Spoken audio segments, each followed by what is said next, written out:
was playing with this image of not being able to speak, not being able to communicate. Communication is a big thing for me. I find communication hard, and I'm often amazed when people can do it efficiently and productively. This is a really interesting script because there's a lot of genre blending. You have the romance and the horror. A lot of the horror doesn't come from an external force like in a horror movie. A lot of the horror elements come from an internal battle.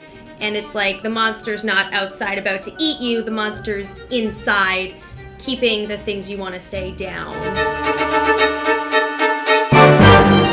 In some scenario, people always have feelings that they really want to get out and emotions that they really want to show, but something's stopping them. It really tells a good story of fears, insecurities, emotions, and the realization that everyone is just a little bit broken. He's so scared of what's going to actually happen when he says this thing, when he communicates this emotion that he's feeling.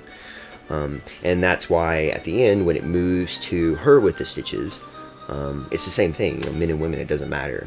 I mean, if it was a kid, if it was a 70-year-old man who's, you know, on his third marriage, it's still the same thing. Like they're terrified to ask that question.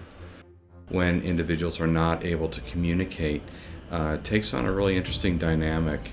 And I think that this was one of the things that I really liked about the script, is that you end up having something come full circle where the insecurities are shared, but not simultaneously. We started with, you know, the guy not being able to communicate and express his feelings. But by the end, he's kind of freed himself from whatever was stopping him. And by proposing to this girl, it puts her in the same situation. So there's a reversal of position there, a reversal of fortunes. So I wanted to work that metaphor in of, one, the inability to communicate or the difficulty that exists in honest communication, but then also the idea of just expressing this huge thing, this really, really big question that results in a context of forever and eternity.